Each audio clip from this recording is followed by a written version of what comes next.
Hello? What's your least favorite scary movie? It is not hands that summon us, it is desire.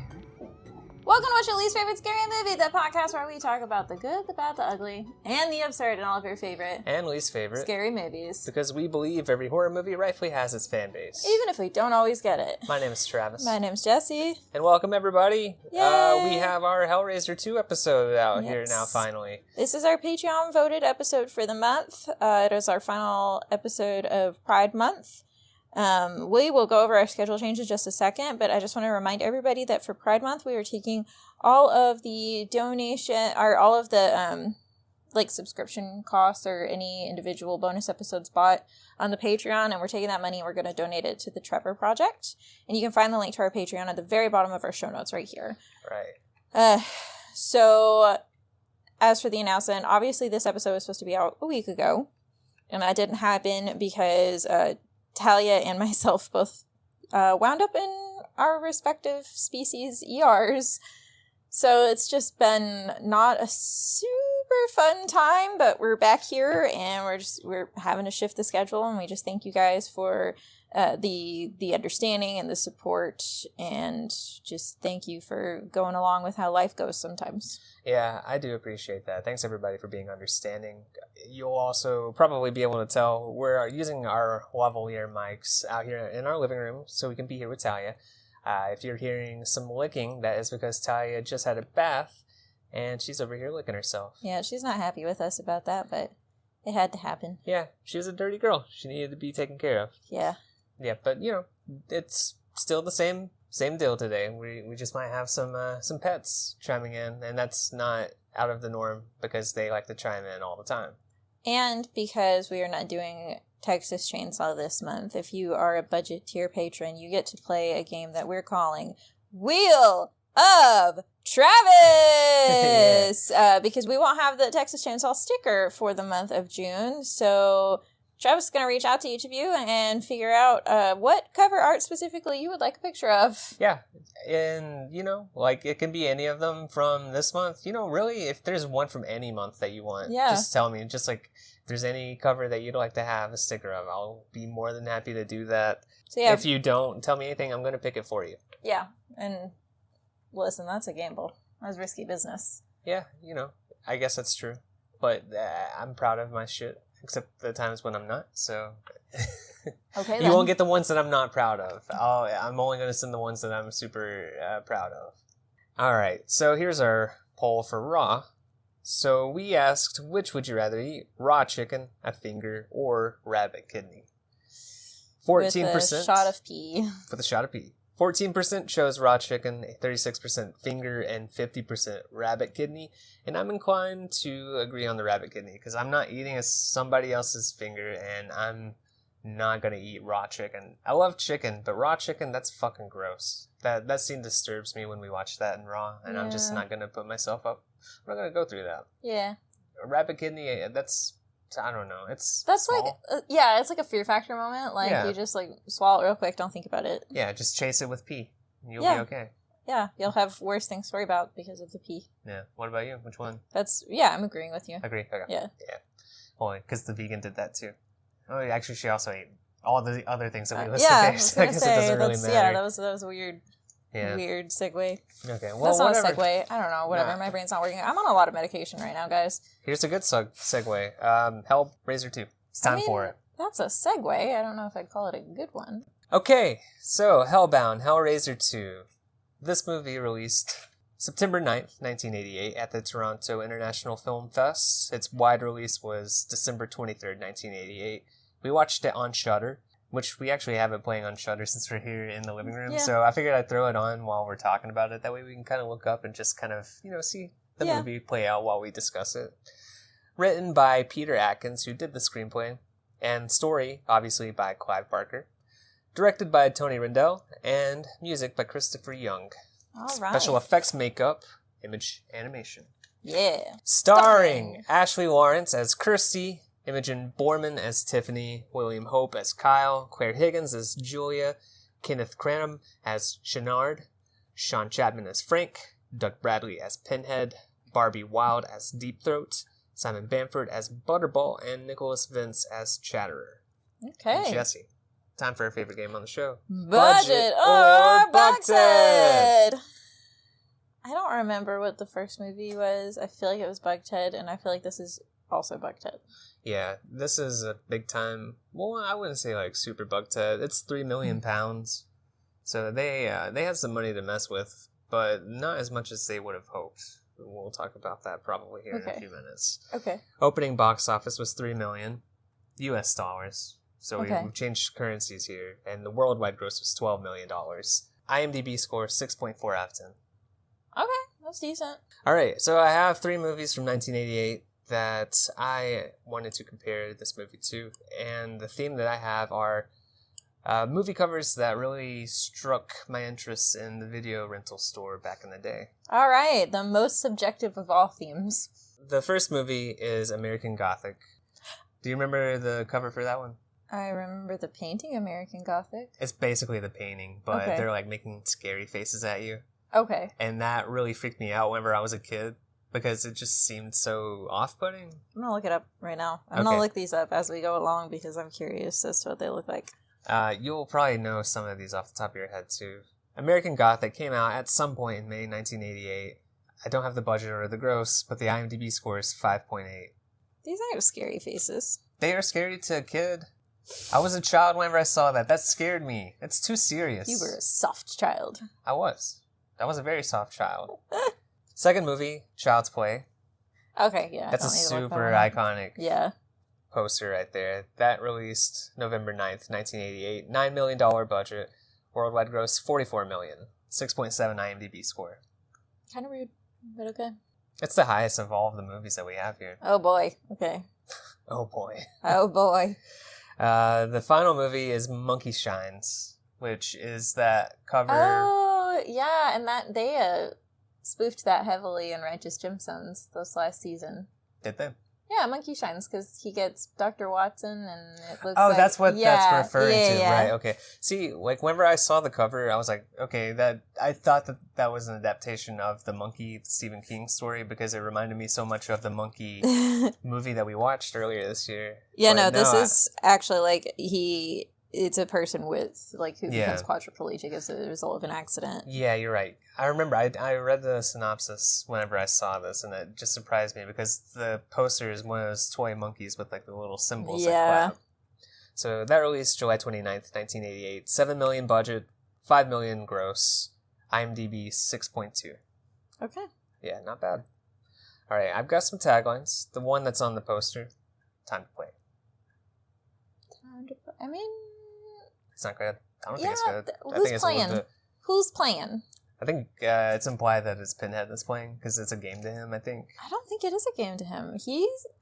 Look, we'll get into it more, but he's got like a personal vendetta against Kirsten, what the fuck is her name? Kirsty. I can't with that name. He's got like a vendetta against Kirsty. I agree with what you're saying, but the thing that I have learned about this series is that nobody gets it other than Clive Barker, and I feel like that has to like frustrate him. Like at least the general audience, everybody's like, "Oh, Pinhead, he's the serial killer," and I'm like, Clive's like, "No, he was a human. He turned himself into a demon because he was doing some not good shit." And they even kind of addressed that in this one. Yeah, I know, and everybody's like, "Oh no, he's the killer. He's the serial killer. He's the bad guy." He's not even supposed to be the main villain of the franchise. It was supposed to be Julie.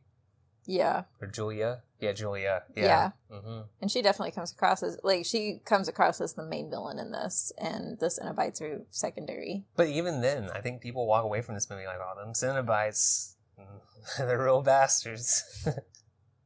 The next one, They Will Tear Your Soul Apart Again. That's got Halloween 2 vibes. I was going to say the night he came home again. Or rather, the night he was still home. No, it's the night he came home again. I know. I'm saying more accurately the night he was still home. Oh, yeah, yeah. We've talked about this extent. That's what started the whole tagline thing. Yeah, it was, yeah. Because it was so bad I think it's just a product of this era, man. Like, I'm sure there are plenty of 80s taglines that are really good, but... Get it? Because it's a sequel. Yeah, I just think the horror movie ones are just kind of lackluster, like the franchise ones. They're like, nobody's here for a tagline, man. Just accept it. I'm just going to be upfront. None of the rest of these are that good. Oh, boy. The next one is The Horror Continues. That literally any movie. Okay. Mm-hmm. And Clive Barker takes us on a descent into ... Heckbound. Heckbound. Yeah. Yeah, and that's it. Okay. Yeah. Alright, so I have fun facts. Fun facts! So, this movie was greenlit during post-production of the first film. Clive was offered the role of director again, but he declined because he didn't exactly have the best experience directing the first movie. Said it was extremely stressful. They brought in Rendell, though, because he had experience with Clive, and he also edited the first film. If there's anything that I've learned, editing is a good career path to becoming a director. Sure seems like Especially whenever you're working in the industry. That seems to be the way to get in right there. Well, because you kind of have to understand what story is being told when you're editing. Larry, the stepdad from the first one, was originally supposed to be a part of this movie, but the actor Andrew Robinson declined to return. So there were some things up in the air about why, but he ended up doing an interview where he just says that he didn't like the script. Oh. And he just really wasn't interested in it. The most simple of all reasons. Yeah, so the movie would have played out pretty much the same, except he would have been in hell with Frank, fused to him. And whenever Kirsty would make it to hell and finds Frank in this movie, they would be there. And Frank would try to attack Kirsty, which would cause Larry to cut himself apart from Frank. So it's like a conjoined twin situation. Yeah. They would just battle it out. And then Frank would, I guess, die in that situation. He would escape with them. He is the one that kills Julia. And then he's also the one that escapes with Kirsty from the hospital in the end instead of Tiffany. Okay. So, yeah, they just kind of had to retool some parts of the script because it seemed like it was a very late, it happened late in the production or the pre-production of the movie. So they had to, really hurry up and shift all that around. There was supposed to be a deeper dive into Pinhead's lore, just like the first movie. He was going to go into it, but they ended up scrapping it because the budget of the movie got slashed during production. Oh, that's not good. Yeah, and I've heard Doug Bradley talk about this on The Last Drive-In before, because he was on the episode of Hellraiser II talking about it, and apparently they had this happen during production, and it really just kind of shifted things, and they ended up having to just speed up production, because the shooting days last a lot longer than anticipated, and it ended up being a way more stressful work set than they had expected it to be. Kenneth Cranham, the guy that plays Shenard, he only did the role because his grandson really, really campaigned for him because he was a huge fan of the first movie. There were a couple of scenes that were deleted from the movie. The first one was a surgery scene. This was a very famous scene amongst people that were fans because this was one that got deleted. However, they had done some production photos of it and they ended up actually using it in advertising, and some covers included this too. And it was a scene of Pinhead and Deep Throat. Pinhead in Scrubs, Deep Throat also in Scrubs. It was dubbed the surgery scene because people just kind of speculated that's what it was. And everybody wanted to know what happened to it or where it was or why it wasn't in the movie. And then it eventually got released as a part of Arrow's release when they did the Hellraiser movie. And it wasn't actually a surgery scene. It was just a scene where Kirsty and Tiffany bump into Pinhead and Deep Throat dressed like that, and they end up just chasing them. Okay. So it's not anything like that. Scooby-Doo hijinks. Yeah, Scooby-Doo-ish. The second one was one with the engineer. The engineer chased him. The engineer was in the first one, but they kind of cut him out of this one, which I was kind of surprised because I was expecting to see the engineer in this movie again. And then the third one, Julia was supposed to be one of the heads on the Hell Pillar at the end of the movie. However, the actor that plays her, Claire Higgins, requested to not be involved in that because she did not want to be involved in any future movies. Okay. So they ended up cutting that out. And that's it. That's it for the fun facts. Okay. All right. So that's it for all of that fun. Let's get into some new fun. Before we go into our good, bad, ugly, and absurd, I've got one final tidbit for Pride Month, and this is unfortunately an upsetting tidbit, and part of the reason why we are donating all of our profits to the Trevor Project. So the government basically forced SAMHSA's hand. They run the 988 National Suicide Crisis Hotline.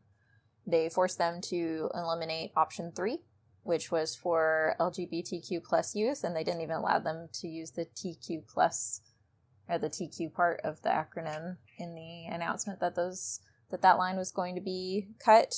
So things like the Trevor Project and Trans Lifeline are now really, really depending on, donations from folks like us. So that's not the happiest note to end Pride Month on.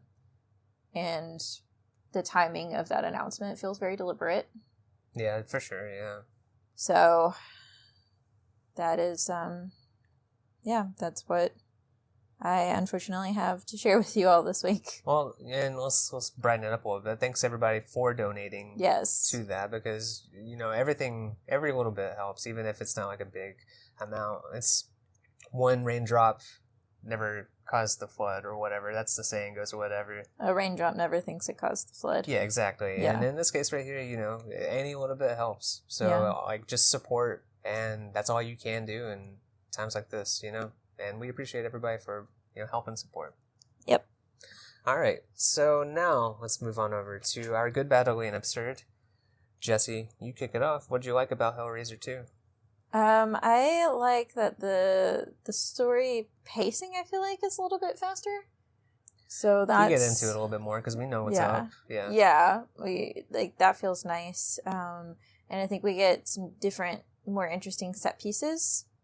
And I feel like the threat level is a little bit higher because it's not just a wicked stepmother.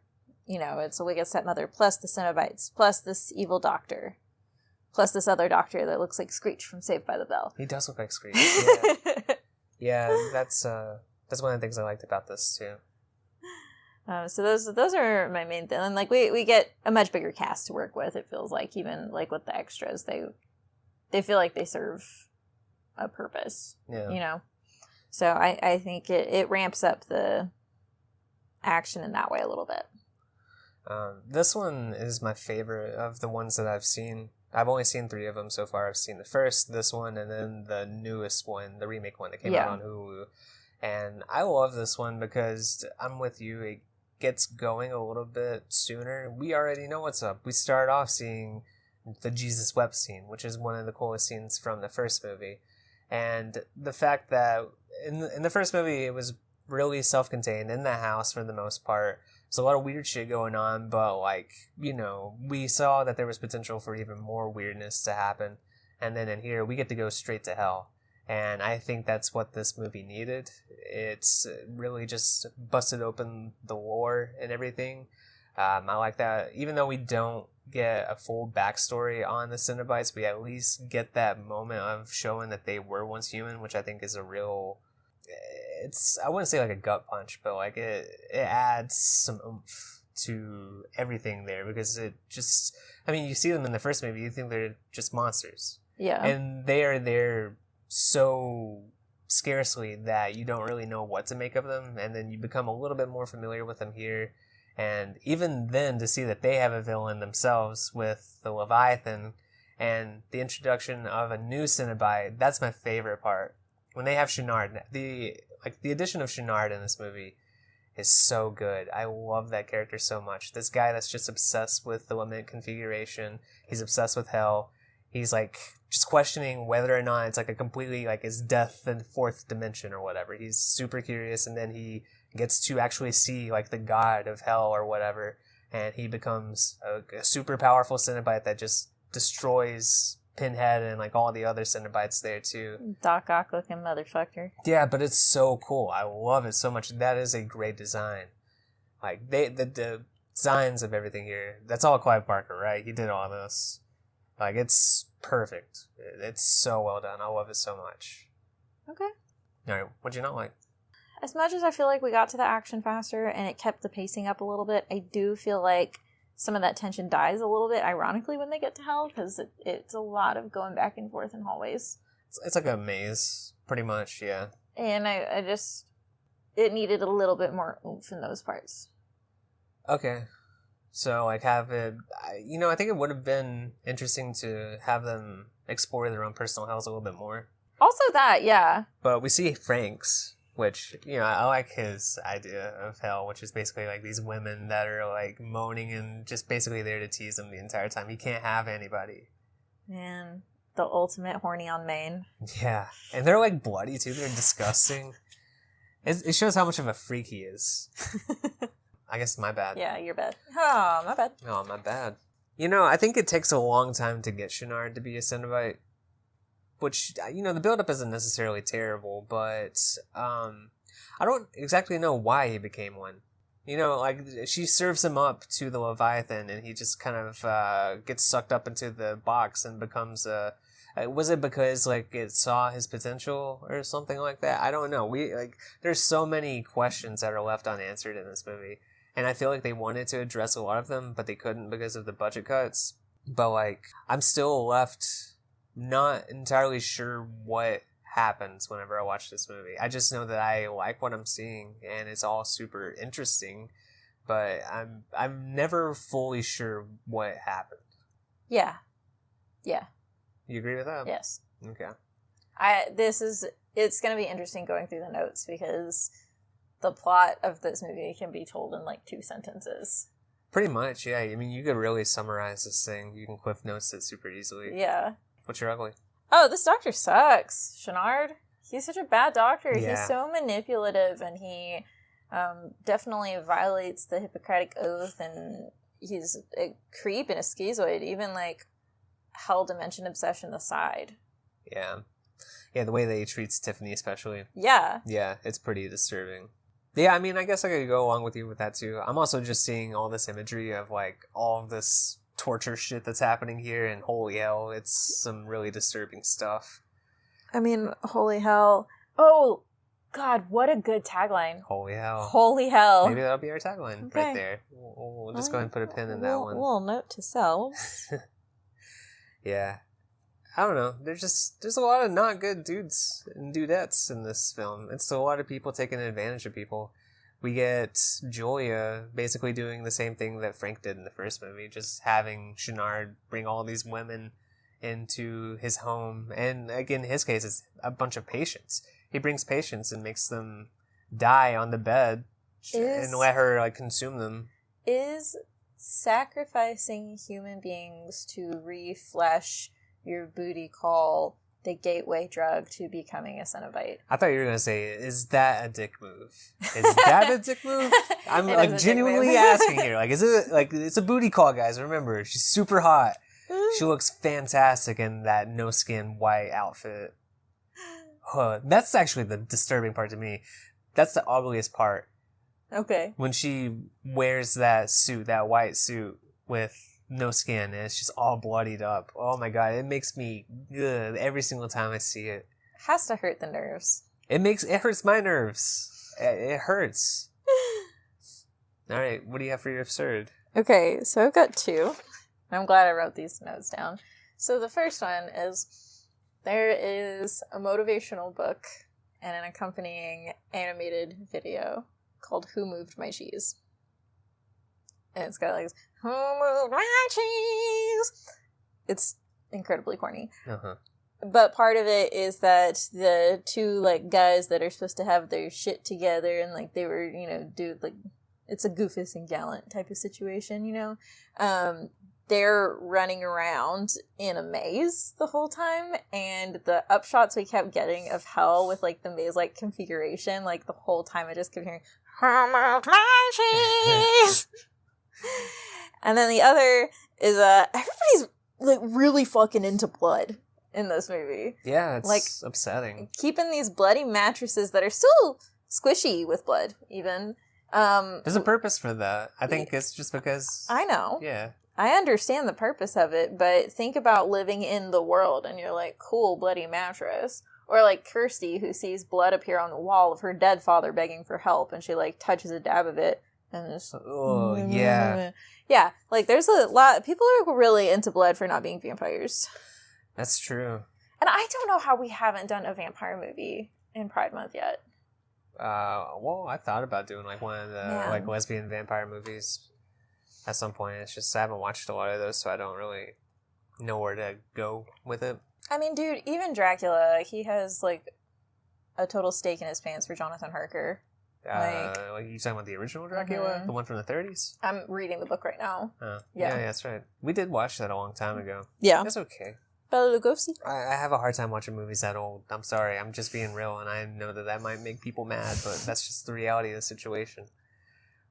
Okay. My absurd is the fact that this guy here, Kyle, is so ready to believe this person that has been admitted in a like mental health institution that people from hell are out to get her. He's like, you know what? Okay. He's like, you were right. Yeah, like, I just don't get why he's so quick to believe her about it. Also, it's just seeing Doug Bradley in that military uniform, he doesn't look intimidating. He's just like this scrawny little... He's not bald yet either, which is weird. I think it's weird seeing Doug Bradley with hair. It feels illegal. I don't like it. It's like whenever I see Vin Diesel with stubble on his head, I'm like, don't get rid of that. The Fast and the Furious 2003 always throws me off. I'm like, I reckon you got a 5 o'clock shadow on that head, bub. Yeah, it's We're not into that. No, we're not into that. Okay, then, what do you rate this movie? I'll give it a 6.5. Okay, I know you're not really big into these, which has always shocked me because I know you're such a huge Clive Barker fan. I don't know what it is. It's something about it. And it's like he's not involved in the movies either. I know. Like he's super involved in the movies.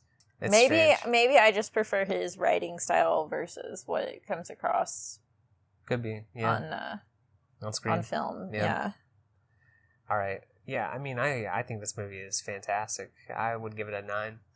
Okay. So we give 7.75. 7.75. All right, you ready to do it? Yeah. So we open up with Jesus wept. Yeah, I wrote stretchy face Frank. Yeah, that's the best Frank, actually. That's my favorite Frank. Yeah. Frank, now in flexi form. We also got a what's your pleasure, sir? Yeah, it's like Kirsty sending the Cenobites away. It's basically just the ending of the first movie. That's all we get here. And then we cut to Sweaty Doug with a box. I really should have been in charge of naming the scenes on Sweaty the DVD. Doug? Yeah, you know how like on older DVDs, like all of the scenes had titles? Yeah. So we get Stretchy Face Frank, and then Sweaty Doug with a box. So you would make those different scenes. So if you hit the skip scene, you would just skip 5 ahead. seconds. Yeah, 10 seconds. Yeah. Okay, some people would love that, some people would hate that. Travis, do we need to go pull out my Room Blu-ray and us read all of the chapter titles that Tommy Wiseau made for The Room?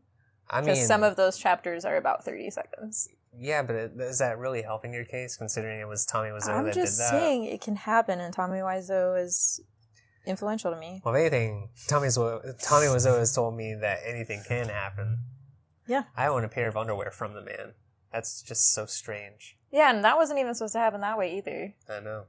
Also, that man's idea of a small is frightening. Hey, anything can happen.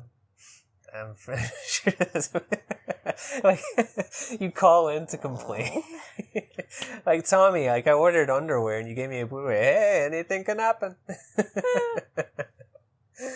Okay, so we get the same guy. Okay, yeah, Doug Bradley. This is my headcanon. I forgot. It's been so long since we watched this, but Doug Bradley in this movie, human form, is Menard from fucking Wrong Turn 5. Same character. I'm saying headcanon. It's shared universe. Not Menard. Whatever. Menard we got is zombie Chenard. too. No, we got Chenard in this movie also. There's some cross wires going on here. Oh boy. All right, so he's fucking with the Limit configuration and it opens, and then he gets hooked, and then we see his transformation into Pinhead. Sweet suffering. Yep. Kirsty wakes up. She's in the mental institution. Yeah. She's greeted by a man sitting in the corner Ronson with homicide. Yeah, he's dead. Detective. He said Steve's okay. That's all we get of Steve this week. This movie. That's the boyfriend, right? Yeah. Yeah, Steve, don't worry about him. He's not going to be in the movie. Yeah, no Steve. Yeah, Steve-free zone. Yeah. We are Steveless. We are without Steve. It is summertime. We are sleeveless. We are Steveless. I'm on a lot of medication right now, guys. So he was at the house, and the cops, we see the cops there. They're investigating the crime scene, and they find the corpse in the basket. This Not was just a corpse. Frank, I believe. A maggoty corpse. Yeah, it's super disgusting. They shoot another corpse. It falls onto him. Yeah. Yeah. And that's how you want a police officer to react when startled, is just by blasting. Bang, bang, bang, yeah. Then... Do you think this cop refuses to wear a body cam? He would just conveniently turn it off. Yeah. Oh, man, the footage got corrupted. That's so weird. Yeah, it just happens, man. The darndest thing. Anything can happen. The footage is the only thing corrupted here. Yeah, that's the only thing. The cop asks Ronson about the bloody mattress, and he just tells him, tag it as evidence, whatever. Which is so funny, because it was a massacre in that house. Like, do we need to do something with the bloody mattress? Who the fuck cares? What are you... Cusick? Yeah. Okay, so we see the doc. This is Chenard. He's performing brain surgery. And Well, hold on, because Kirsty overhears that on the walkie, and she tells Ronson, she's like, that mattress has to be destroyed. It absolutely has to be destroyed. Yeah, right. So she's freaking out. She's paying attention. Yeah. So, okay, Chenard's over there performing brain surgery. He's called away, and he goes and he checks on Kirsty, and he requests to be able to speak with her alone. This is when I think Kirsty warns, after their talk, Kirsty warns Ronson that Julia can be revived through the mattress. Yeah. McRae goes in and he talks to Kirsty and gives her a sedative to help her sleep. So Kirsty is walking down the hall, and she sees somebody in one of the rooms putting a puzzle together. This is Tiffany. That's not her real name. That's just what everybody calls her because she hasn't spoken in 6 months. Now, here's the thing. They say she's an unnamed patient, so everybody just refers to her as Tiffany. But we see flashbacks of her mom bringing her in. Did her mom not know her name? Her mom probably didn't care to name her. She probably had no name. She was never given a name. She was probably never given a name, honestly. You! Girl! Yeah, she's there for 6 months. They even say she has no family, too. Maybe they're just lying about her records, because, I mean, if her mom dropped her off, she has family. Yeah, Chenard's doing some shady shit. Yeah. But pretty much all she does is, solve puzzles all day. Which, I think we kind of can gather that Chenard probably kept her because he knows her. She's probably capable of solving the limit configuration. But Kirsty sees, this is when she gets the image of what she thinks is Larry writing in blood, I'm in hell, help me. Yeah, I am in hell, help me. She, kind of closes her eyes and, shakes it away, but the blood stays on the wall, and it is still wet, even. So Chenard is at the hospital, and he goes to the basement floor, which he describes as being populated with the Screamers. Dude, yeah, this is an upsetting scene. This is where they take the most severe cases with the patients down there. We get a guy that is just obsessed with, he thinks that bugs are crawling all over him. And we this get guy visions makes me of that. sad. Yeah, I mean, he has a really sad fate here in a little bit. But there's a lot of really just disturbing, upsetting cases down there. Meanwhile, Kirsty is talking to Kyle McRae about her father. He's listening, and he steps out to go talk to Chenard, and he overhears him telling Cusick to bring the bloody mattress to his house. Then he recounts the tales of the first movie to Chenard, basically. Yeah, it gives us a little recap for anybody that didn't pay attention the first time around. Yeah, here's a little bit of exposition, babies. So McRae finds, and here's where I was not sure, was this his office in the hospital, or was this Chenard's personal home? So the set was not very clearly delineated. I think it's part of the office. There's a name given to this room. It's called the Obsession Room. This is where he has all things about his obsession with hell and the limit configuration. It's where he has the three of them lined up there. That kind of feels like our recording room, because it's got all of our horror memorabilia in there. Yeah, it's a little bit like that. I think ours is a little bit less sinister. Just a smidge we're not trying to less. go to hell. Yeah, we're not trying to yet, at least. We got that on lock, baby. Yeah. Yeah, because I was confused too, because I also wrote, like, Kyle sneaks into the house, but it's not the house. But he sees the evidence there. He sees the bloody mattress on the floor. There's various element configurations, and he finds a binder full of articles and photos on the death vortex. Mm-hmm. But as he's snooping around in there, Shenard brings in the patient that sees bugs all over him into the room. His name is Braining. Yeah, and he sits him down on the mattress. And he basically just starts feeding into his delusion and just allows him to... He hands him a razor. He's like, all right, cut into your chest. Go ahead and cut all your skin off. This is actually very reminiscent of the trailer we watched for The Perfection that got us to watch the movie. Where, she's like, oh my god, there's bugs crawling all over you. You gotta take care of that. Yeah, you're just gonna have to she cut just it hands off. her the knife, yeah. That was pretty good, yeah. Yeah. And right here, he's just, like, slicing away at his skin. Blood's pouring onto the mattress. And then after a certain point, like, the mattress just, like, absorbs him. And, like, she, like... arms pop out. Yeah, she crawls out. We get skinless Julia here writhing around on the floor. And then she crawls over to the patient and just consumes all of his blood or life force or whatever you call it. Yeah, McRae sees all of this, and he sneaks out. And then Julia looks at Shenard and asks for help. Help, please. Shenard then takes Julia to his house, and he gives her clothes. This is because she's cold. Yeah. Because she has no skin. Yeah, I don't know how you tolerate existing like that. That's got to be just constant pain the entire time. Is steveless. Julia is skinless. Yeah. It's disgusting, man. I hate it. This is the most upsetting scene to me, because he's like, all right, just go get dressed. He probably doesn't have any women's clothes, so she just goes in there and puts on his white suit. Why did she did it? It was a conscious decision. Aggressive, yeah. It was, because I know that motherfucker's got a tan suit somewhere in there. He's got a tan suit. He's got a fucking black suit. He's wearing one right now. I'm looking up. He's wearing a black suit. He could have had it, or maybe he wore the one black suit he owned that day. I don't know. Either way. So this is where they just, like, embrace. They kiss. Yeah. He wraps her up in bandages, and now, thankfully, we don't have to look at that image anymore. I called them the Goodnight Mommy Smoochies. Yeah. It's just a whole scene that follows of him just gathering women, and they bring them back to the room, and we just see, like, several people dead. And because McRae has witnessed all of this, he goes back to Kirsty and says, all right, I believe that what you're saying is true. I'm going to get you out of here. And she's like, well, I need that box and I need some clothes. And he said, I can get you clothes. I'm a doctor. Yeah. It's one of his specialties. Yeah. I would love to see him and Lawrence Gordon, a doctor, together in a room. That'd be toxic. Yeah. Toxic. Fucking hospital right there. Yeah, they leave, and her whole plan is she wants to go and get Larry out of hell. Yeah.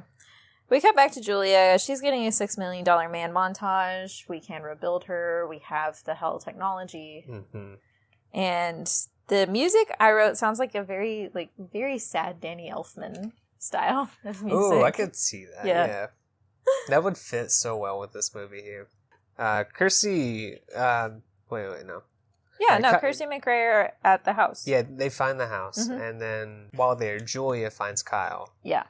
Kirsty recognizes Pinhead. She sees the photo of old Pinhead, and I think she recognizes that was him. Yeah. Then she also finds Julia, and Julia says, I'm no longer the wicked stepmother.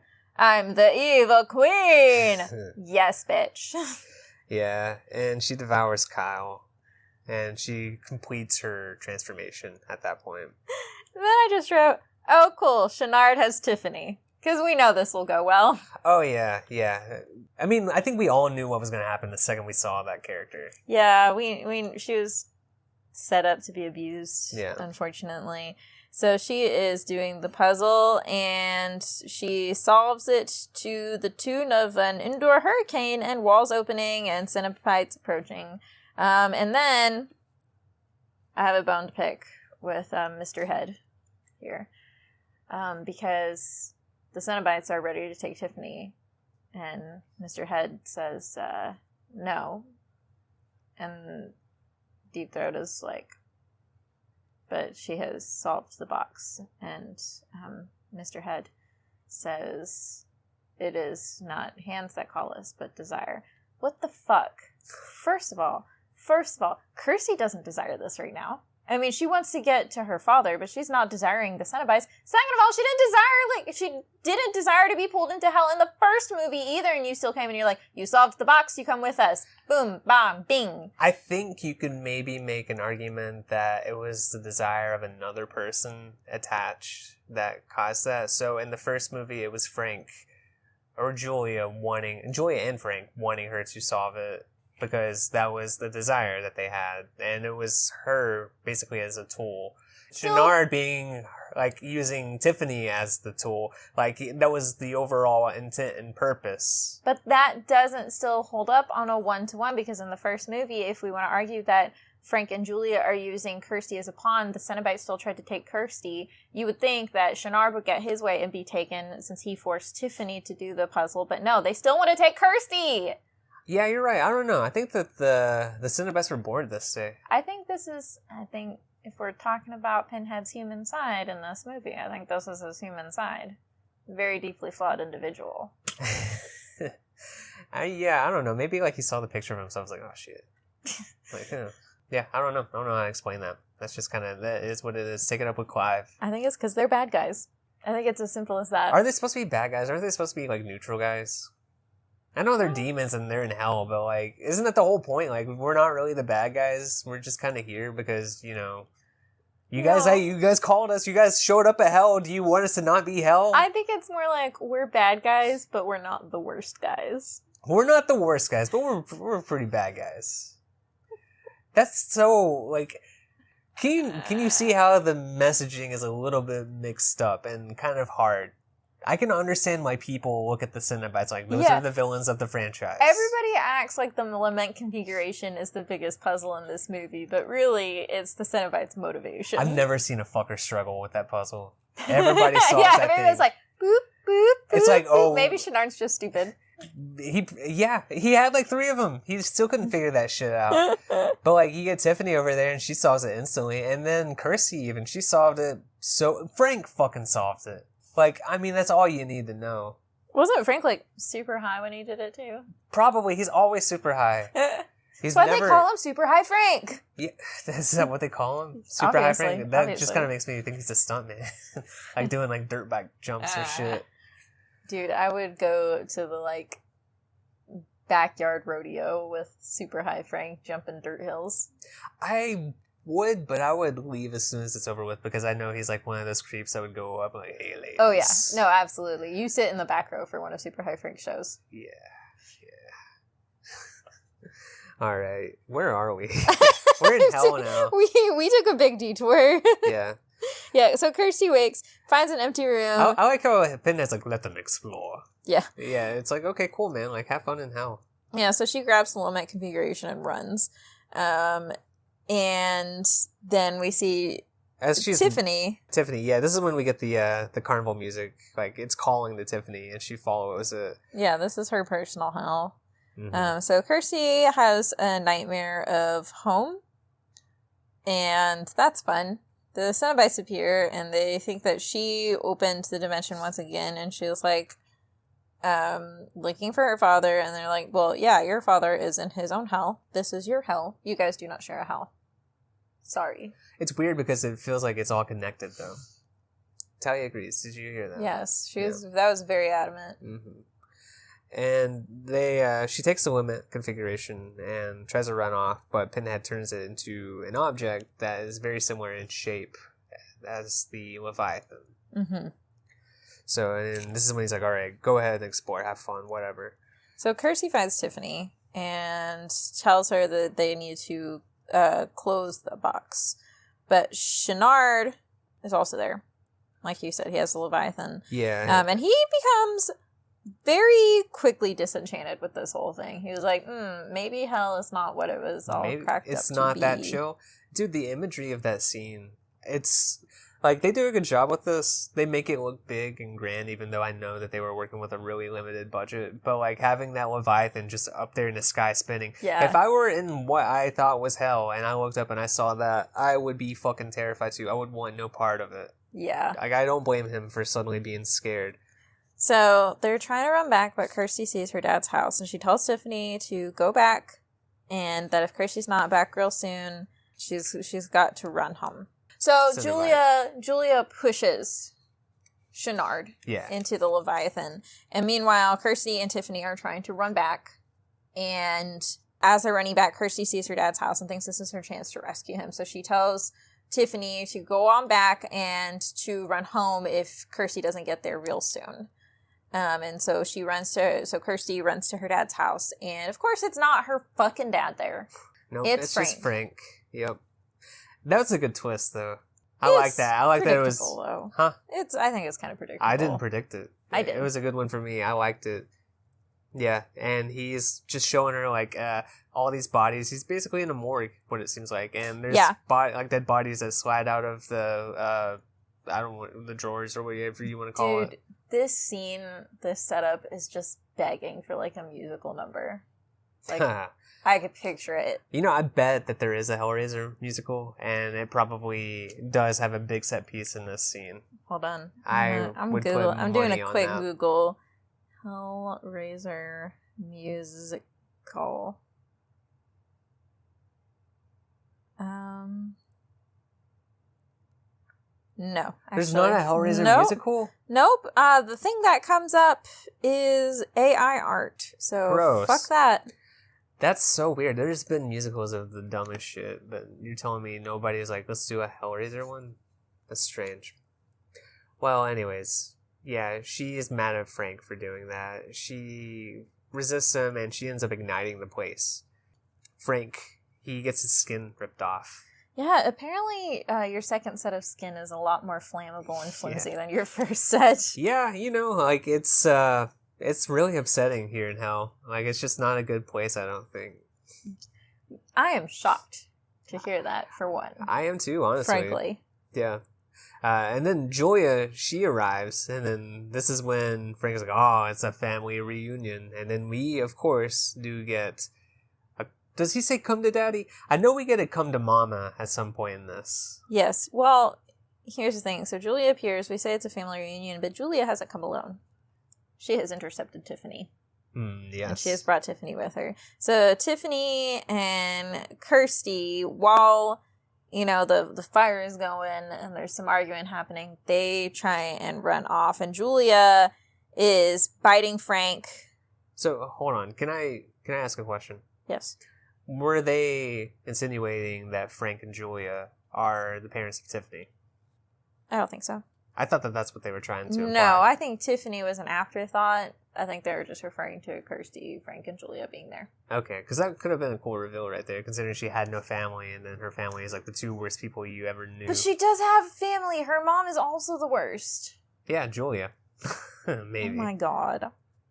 Okay, sorry. Tiffany gets separated, and Julia grabs at her, but then she is being pulled out of her skin. Yeah, because there's like a wind tunnel. Because once again, as we literally just established with Frank, your second set of skin, a lot easier to lose than the first set. Don't lose that first set. Yeah. It never like the goes first back. set, you have to like solve the lament configuration, demons come out, pull it from you in horrific ways, yada yada yada. But that second set, like a candle, somebody holding your hand too hard, like that shit's just gonna come right off. Mm-hmm. This is all a result of Channard, by the way, because he emerged as a brand new Cenobite. Mm-hmm. I love his design. It's so cool. It's like a worm that's grabbing his head and just moving him around. It's so good. So they end up back at the hospital. And they are wandering around. All the patients are messing with lament configurations themselves. And Channard comes in and he just starts slaughtering all of them. I'm sorry. Did you say Channard? Because I believe my notes have him referred to as a Channardabite. Channardabite. Nice. That's a good name for him. I wonder if he, like, dubs himself that in hell.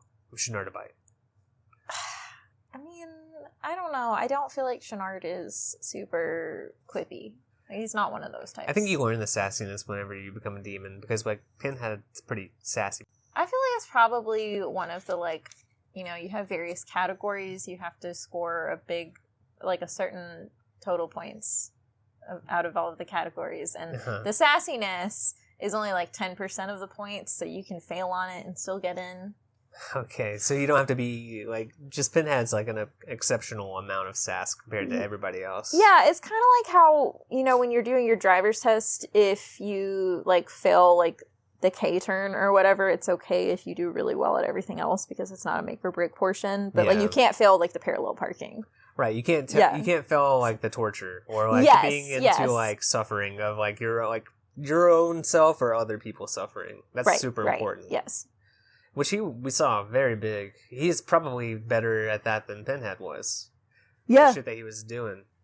Yeah. I wonder if they get to pick their Cenobite form. Well, I think it's all like, it's related to their vice beforehand, right? Because, like, when we see them get turned into their human forms later, you can kind of get why they turned into the Cenobite that they were. No, like, I feel like... I don't remember that. I think that you can... Well, maybe it was just me reading into it. I don't know. We'll see. I like that theory, but I would just need to... Anyway. Alright, Kirsty and Tiffany end up finding the rest of the Cenobites. And this is where she takes the photo of old Doug Bradley and shows Pinhead a picture of what he used to look like and convinces him that you were once human. And they all don't think that it's true until Pinhead eventually is like, wait, I remember. He suddenly has flashbacks of himself, like, in whatever room, just solving the lament configuration himself. Shenard interrupts, and Pinhead tries to hook him up, but Shenard ends up cutting himself loose, and he stabs Deep Throat, then Celobite, and then the Chatterer, and then he reverts Pinhead to human form, and then he ends up just slitting his throat. And then when all of this happens, I think this is when we see them turn into their human selves. I'm sorry, but if you thought my Shenardo bite was good, this is the part where I referred to him as Doc Opp. Doc Opp is good too. That's really good. And you're right. He kills Pinhead. Tiffany runs for the lament configuration and Kirsty follows. Doc Opp pops back up and Kirsty gets separated from Tiffany. Julia appears as well. And as Julia kisses Doc Opp, Tiffany grabs the lament configuration and solves. His head is pulled off. Julia is actually Kirsty wearing Julia's skin. Yeah. And she pulls Tiffany up. And as she's like pulling her up, that's when the skin comes off again. They run back to the hospital and there are flowers on all of the beds, which is beautiful and symbolic, but also what the fuck happened to all the patients down there? Yeah, I don't know. It's not very clear. Like, the hospital is just basically empty now. I don't even know how long it's been since they, like, were gone. But we just see them leave the hospital together. Like, everything's fine. Yep. And then we see movers at Shenard's house. Mm-hmm. As they're moving stuff, they find the bloody mattress. Yeah, and one of the guys goes to, like, investigate, and, like, as he leans over to reach at the mattress, a hand pops up and grabs him, and then the other guy, looking for his partner, goes upstairs to find him, and then as he walks into the room, we see the Hell Pillar rise up from the ground, and it's just spinning around. It's got pieces of, like, other Cenobites and just body parts, and then we see the head of the guy that just got sucked in there. And the movie ends. There we go. I think I'm so... I'll keep mine at 9. I like this movie a lot, man. I think it's really, really solid. I'm going to keep it at a 6.5. There's a little bit too much brooding. You know what I mean? Yeah. I want a little something more behind the brooding. I think maybe some of the stuff that got cut for time maybe should have been stuff that was left. You know? Like, if part of this is supposed to be that we're looking at Pinhead's humans, that, like, we're trying to focus more on the human side of the obsession beforehand, like, I feel like that would have been more important to focus on besides, like, going through the individual hells. You know? Yeah. Normally, I really don't need to know the history of these people, but I think this movie makes it a little bit different. I am somewhat interested in the history of some of these people. I really don't need to know much, though. I like knowing that he was a soldier and human at one point was really all I need to know about them. I don't need to know why they ended up there. That could be a whole other movie on its own. But nobody would probably want that because you don't want to have Pinhead without him being Pinhead, you know? Okay. So is that what you would change? Yeah. All right. So Talia was pretty sleepy throughout. And, she was sleeping, and this whole movie kind of feels like a dream or a nightmare. It's really. a nightmare. So I think that this resonated with Talia. I think she would give it a 7. Yeah, because that rhymes with heaven. Yeah, exactly. I was gonna say. Yeah, Zoe, her ultimate warrior. I think her ultimate warrior in this one would be Julia. You think so? She eating them people. Zoe does eat people. Yeah. Like, not really, but she chews on me sometimes. Yeah. Yeah. She's on my lap right now. Yeah. All right, who'd you relate to? I guess I relate to Tiffany because I like puzzles. Okay. I relate to the Chenard obsession room. I like if, there's like a thing that I'm really into, I would like to have like a whole room dedicated to that. And, that's what he did. He had like a whole room dedicated to like researching this one super interesting subject for him. That's true. He did. Okay. Dream sequel? Yeah, I really want to watch the rest of these movies, especially 3.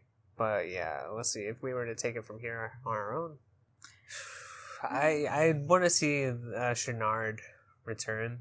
Yeah, I want more Doc Ock. How about Hell Comes to Earth?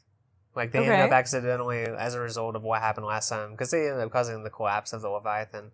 Maybe it just essentially just teleported all of the shit from hell into reality. Ooh, I kind of like that idea. Like, so random things just start appearing. Like, there's like the Leviathan is just in the sky, in the city. Yeah, what would you do if you just saw a Leviathan like that? Shit my pants. And you know what it is, but like, what if you didn't even know what it is? Shit my pants. I would be fucking scared. Okay. I would think it's aliens at first. And then when I saw demons, I would say like, shit, I didn't expect aliens to look like this. This is way scarier than I anticipated. But it's kind of cool to know that they kind of have like human elements to them. Like nails, I didn't think aliens would have nails, but they probably do since they also are an advanced life form.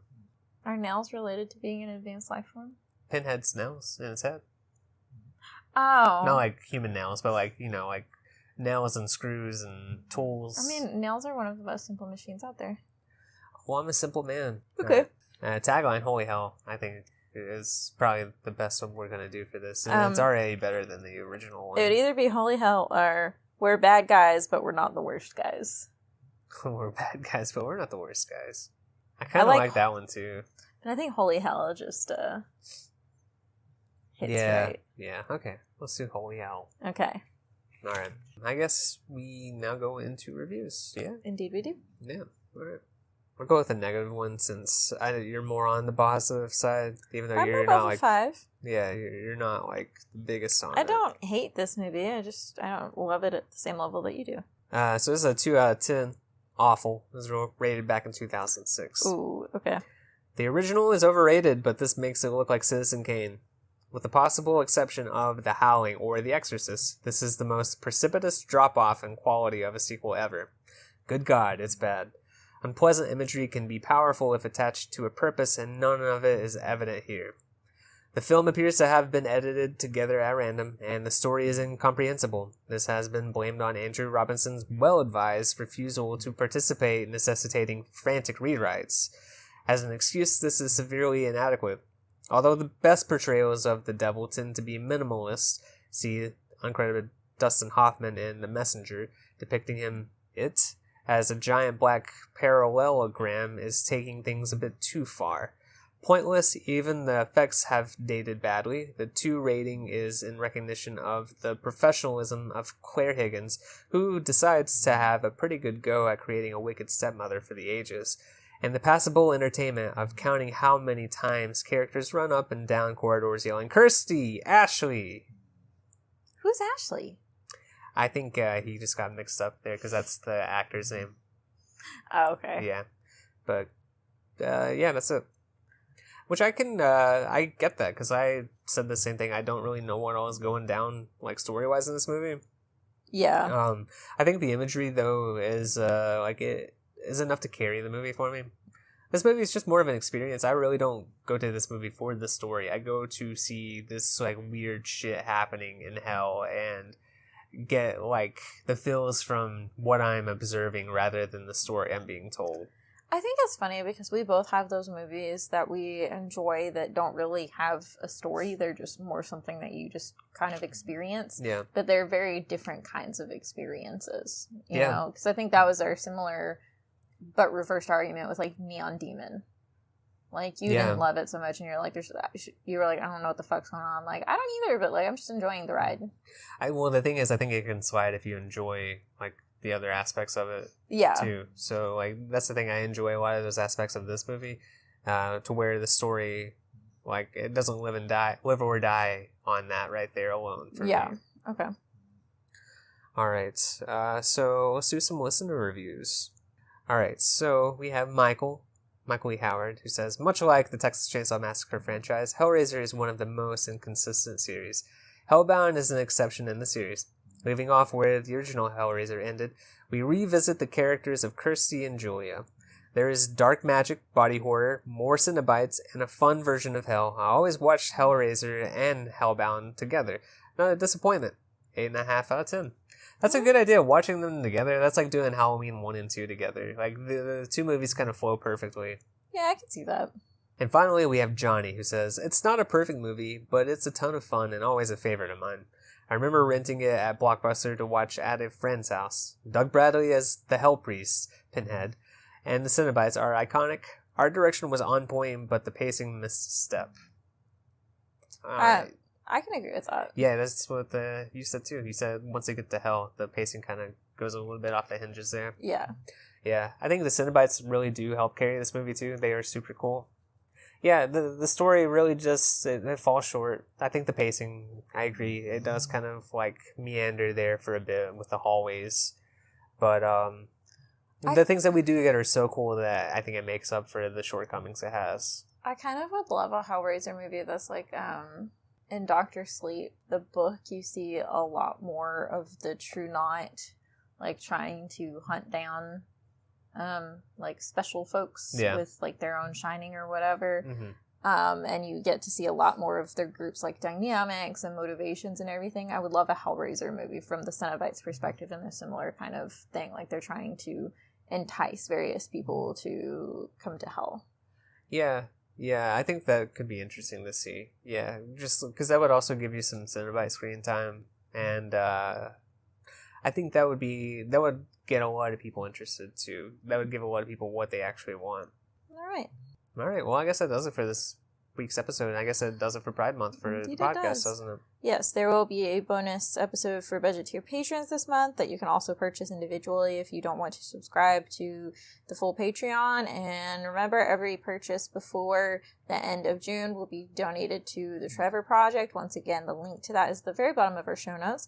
We want to go ahead and take this time to shout out our bubbies over on the Patreon. We have Joe, Freegatron, as is his name, Amber, Michael, Lord Zombie, Tyler, Chad, Johnny, and Jason. Yeah. Thank you guys so much for your support. It helps us keep the website going, keeps our equipment needs met, and we really, really appreciate it. And if you are somebody that wants to show the support to the show in other ways, you can definitely do that by just subscribing to the show on whatever platform you're listening to us on, rating and reviewing, leaving a comment if you so desire. All of those things really kind of help boost us in the algorithms.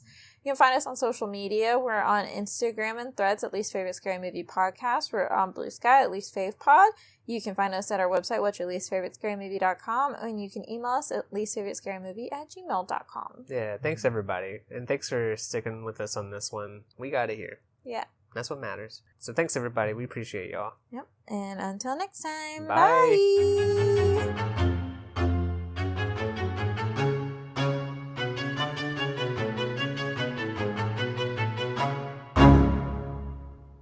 Agree to disagree. Ooh, Ty just farted so bad right now.